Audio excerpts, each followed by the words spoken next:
Hi, I'm Rita. Welcome back to my booktube channel, Life Worth Reading. Today I'm filming the Intimidating TBR book tag, and actually I've been thinking about doing this tag for a long time because I've never done it before, and I've been thinking about it, and then suddenly it started showing up on YouTube again, so it's kind of circulating around a little bit now, and I thought it was the perfect time to finally film it. And this is about all the books on your physical or not physical TBR that you are very intimidated to read. Now let me tell you, I don't have a lot of books on my physical TBR, but the ones that I do, my god, they're so intimidating to me, and they're the reason why they're still on the TBR. I can't seem to read them, and we're going to discuss all of those in this tag today. I actually don't know who created this tag. I'm going to try to look for it and put it in the description. I have no idea who did it, and nobody actually tagged me, but I'm just doing it for me because I wanted to. So without further ado, let's just get started. The first question is a book you haven't been able to finish. And honestly, I have DNF'd a number of books, but in terms of books that I owned, this is one that I stopped reading, and I'm not really sure why, and I just haven't been able to pick it back up, and that is History of the New Name by Elena. I always say this wrong because she's Italian and I just don't know how to pronounce it, and somebody told me that I pronounced it badly one time and I haven't been able to forget it. Ferrante? I don't know. But basically this is the second volume of My Brilliant Friend series by this author, and I read and loved the first one, I think in 2021, I think. And then I have the rest of the series, like physically, and I don't know, I started this one and I got into like the 100 or something page and I just didn't feel like continuing on with it. I don't know why, I don't know what happened, but I kind of stopped and I haven't been able to return to it, but I do want to because this is a series that I own and that I desperately do want to read. So I'm thinking about rereading My Brilliant Friend this year and trying to pick up the rest of the series back up. But yeah, I just haven't been able to finish this one, and I don't know why, because I don't want to actually DNF it. It feels like it was just like a wrong timing kind of thing, you know? The next question is a book you haven't been able to read because you haven't had the time. And listen, this is an excuse, right? Like, we all use this excuse, but we don't read our most intimidating books, yet we read other books that sometimes even take us longer than our intimidating books. But this is an excuse and I'm riding with it. But the book that I chose for this question is The Final Empire by Brandon Sanderson. I have the whole trilogy because my friend Bia lent it to me, and I'm so scared to read this one. First of all, it's huge, like it's bigger than my head. This edition specifically is like 645 pages, which is a lot, and it's a commitment because it's a whole trilogy, and I just haven't had the time to read this one yet. It's not a priority. I still need to finish a couple more series before I start such a giant one, but I really do want to, and I feel like everyone knows what The Final Empire is about. It's about a world where the Dark Lord has won, and I think it's about like metal things, like they ingest metal and they have different powers because of it. And actually, I did start this book, not this edition physically, like the ebook, a couple of years ago, and I didn't like the beginning of it, so I never continued on. But I want to try again, but I just haven't found time to dedicate to this chunk of a book, you know? The next question is a book you haven't been able to read because it's a sequel. And this is kind of like a confusing question, but I feel like it was written for me and for me only, because the book that I have is Good Girl, Bad Blood by Holly Jackson. Now, tell me why I own this book if I haven't read the first one. Like, this book is on my TBR, but I can't read it because it's a sequel, and I still haven't read A Good Girl's Guide to Murder by the same author. So this question was written for me, to embarrass me, to shame me. And I feel ashamed. I really do. Because why did I buy this one? I found such a good deal, like secondhand, for this book that I was just like, okay, I'll buy it now and then I'll buy the first one and everything will be okay. But I haven't, and I haven't read it either, so now it's just sitting on my TBR and it's making me look like a fool. Okay, I think everyone knows what A Good Girl's Guide to Murder is. It's about our main character Peep, who is studying something like criminology or something like that, and she is very interested in a crime that was committed in her town where I feel like a girl was murdered and her ex-boyfriend or boyfriend was blamed for it, and Pip does not believe that he was the real murderer. So this book probably has nothing to do with that. It's probably like another crime entirely or another mystery entirely. But yeah, this is on my TBR and I can't read it because I'm dumb and I really need to buy the first one so I can finally read it, because yeah, this was a stupid decision on my part. Question number 4, a book you haven't been able to read because it's brand new. Now, I'm going to use brand new in an interesting way here, because the books that I'm going to talk about are not brand new, but there are books that I don't own yet, and there are books that I do want to get eventually. And the first one is Bloodmarked by Tracy Deonn, number 2 of the Legendborn series cycle. And I'm kind of scared, like I'm intimidated to read this book, not only because it is huge, but because everyone says that it's so good and it's like really heartbreaking, and I'm just scared. Okay, I'm just scared to read it because I didn't love the first one. Like, it wasn't a 5-star for me because I found some of the fantasy elements a little bit confusing, because like the whole King Arthur round table knights thing, a little bit confusing. That's the only reason why. I absolutely loved Tracy Deonn's writing, the character work, it was all incredible, but those specific like world building elements didn't really do it for me. And so I'm a little bit scared of continuing on with a book that's even bigger than the first one. And yeah, it's not brand new. It's been out for a couple of months, but I still haven't got my hands on it. And I do want to, so I'm just waiting for that, I guess. And the other one really is brand new, and that is Finley Donovan Jumps the Gun by Al Casimano. This is a book that just came out, I feel like the last day of January, so probably like 2 weeks ago only. And this is the 3rd in the Finley Donovan series. And I'm so scared for this book because I loved the first one, and then I really didn't like the second one, and I'm just scared, especially because the reviews have been saying this is just like a filler book, and I already didn't love the second one and it already felt like a filler book.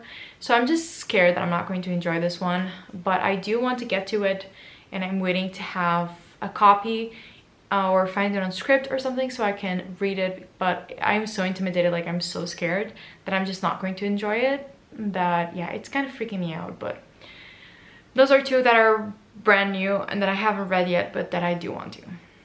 Number 5 is a book you haven't read because you read another book by the same author and didn't enjoy it. And I have a couple one for this one.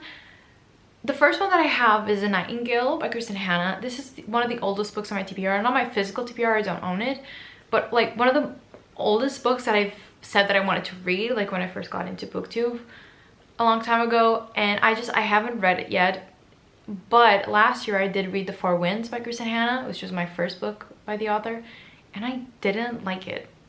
I didn't like it. I didn't like the character work. I didn't like the themes. I didn't like the repetition. I didn't like the plot. And now I'm just terrified that The Nightingale is just going to be the same for me, because that book is just so hyped up and so loved that I'm scared, because I really didn't like The Four Winds. It was not the book for me, and I do love historical fiction, but it wasn't the book for me, and I'm terrified that The Nightingale is going to be equally bad. Like, I say bad like in terms of my taste, I'm saying objectively bad, that it's going to be as bad of a reading experience as The Four Winds was. So let me know what you think, because I know that some people that love The Nightingale didn't like The Four Winds, so there's still a chance that I'm going to like The Nightingale. But do let me know what you thought of it, because I'm terrified to pick that book back up. And the second book that I have for this question is The Daughter of Dr. Moreau by Sylvia Miranda Garcia, because I liked Mexican Gothic. I gave it 3 stars, and then I read The Beautiful Ones and I really didn't like it. I gave it 2 stars, and now I want to read that book, but I'm just scared. And the reviews haven't been that great either. People have been saying that it's quite boring, and I'm scared because I find the concept really interesting. I do want to get to it, but I'm scared that it's going to be another book that I don't like, and that it's going to put Sylvia Marina Garcia in like the list of authors that are not for me. And I don't want to, because I find her concept so interesting, and I think that she writes such incredibly rich and different books from each other. And I want to love this one so bad, but I'm scared that I won't, because people have been saying that it's not that good, and I've already really didn't like The Beautiful Ones, so I'm definitely scared. Let me know if you've read it also, because I need you to hype this book up for me. Number 6 is a book you haven't been able to read because you haven't been in the mood for it. And for this one, I have The Shame. I have Pachinko by Min Jin Lee. This is a book that has been on my TBR for 2 years. It feels like it's been longer, but yeah, it's only been 2 years. But I haven't been in the mood for this one, and it's one that I've put on so many TBRs before, and it never works out. Like, I never end up reading it. And I don't know what it is. I think it's one of those where it's like, it's not really that I haven't been in the mood for it. It's just that I think I'm going to really love it. And you know when you think you're going to really love a book so you don't read it? I know that sounds insane, but I know other people feel this way. I know other people go through this. And Pachinko is that book for me. Like, not only is this book like big, it's over 500 pages, but I don't know. It's just like, I feel like I'm really going to love it, and therefore I don't want to read it. So this one I haven't really been in the mood for, like a really sad, long story. But whenever I am, I'm picking this one up. And this is one of those that just, it has to happen this year because it's kind of embarrassing on how many TBRs I've already put it in without reading. It's kind of embarrassing and I'm kind of over it. So I need it to happen this year. I really need to. The next question is a book I haven't been able to read because it's humongous. Now, a lot of the books that I've already mentioned are quite humongous in my humble opinion, but I have one that I bought kind of as like a decoration, kind of like a joke, but now that it's actually on my TBR, I do want to read it, but I haven't yet, and that is obviously It by Stephen King. I bought the secondhand because even though that it's ruined, I really like this cover. I feel like it looks so good on my shelf. I love the like old look to it, and I am terrified. Like, I am actually terrified. First of all, I feel like if I read this book, it's going to disintegrate in my hands. Like, when I read it, I feel like it's going to break apart because it is that old. But this book, like, who gave Stephen King the right to write over 1,000 pages of a clown murdering kids? Like, who gave you the right to write over 1,000 pages? This is the most intimidating book on my TBRs, like, by far, because of the size. I absolutely love the 2017 adaptation. I'm actually really scared of clowns in real life, but for some reason that's one of my comfort movies. I can't explain why. Like, I just love that movie so much, and therefore I want to read the book. But for now, it's just a little decoration on my shelves, but we'll see what happens. But yeah, like, an over 1,000-page book, come on, like, that's just wild. The next question is a book you've bought because of the cover. And for me, that is Stray Cats of Homes by Eva Neuer. This is a book that I bought specifically because of the cover, because I thought it was gorgeous. Like, it is a gorgeous edition. And this was a cover buy for sure. I had never heard anyone talk about this book. It's very, like, not mentioned at all. Even on Goodreads, it has like less than 500 ratings or something. And I thought it looked so great. It's about Syria, it's about the war. And then I got kind of scared because Eva Neuer, I think, is a Dutch author. And therefore, why is she writing about Syria? You know what I mean? So this is why I haven't read it yet. I'm a little bit scared to read a book about Syria and about the war, about something that's so devastating and so present and so current, written by a Dutch author. I don't know. I'll get to it because it's on my TBR, but I just kind of have low expectations in terms of the, I don't know. I'm just a little bit scared. But yeah, I bought it specifically because of the cover. I think it's gorgeous, but I'm just a little bit scared to read it and to see how this author treats the story, because I think that she's a journalist that fell in love with a Syrian man, and I think that she's trying to tell his story through this book, which I do find like it's a noble thing to do, but at the same time, it's just, I always prefer to read on voices, so we'll see how this one goes. But definitely cover buy. It's absolutely gorgeous. And then we have the final question, the final book, the most intimidating book on your TBR. Aside from It, which is a book that I'm still not even sure that I want to read, the most intimidating book on my TBR is definitely The Labyrinth of Spirits by Carl Weiss-Raffan. Because, listen, the Shadow of the Wind series, like the Cemetery of Forgotten Books series is my all-time favorite series. Okay, this is the last book. And unfortunately, this author did pass away in 2020, which means that there will be no new releases from him. And it's just like, it's the end of my favorite series, and it's just, I'm so scared to read this book. I've bought it a million years ago and I still haven't read it.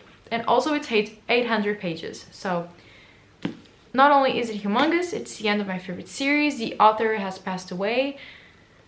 I'm terrified to read this book. I'm absolutely terrified, but I really want to. I feel like I want to reread the whole series. Like, I kind of reread The Shadow of the Wind every single year.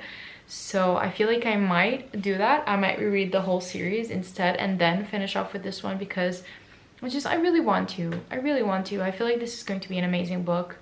And even though I'm scared to death, I think I'm going to have a really good time with it, and I think that I'm going to cry, which is exciting because I never cry in books. So that's exciting. Okay, and here we have it. This is my intimidating books on my TBR.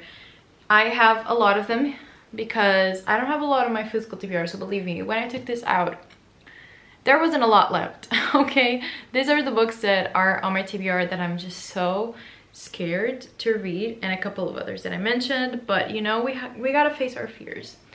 We do. We gotta face our fears. We gotta read the books that are on our physical TBRs, and we're gonna have a good fucking time doing it.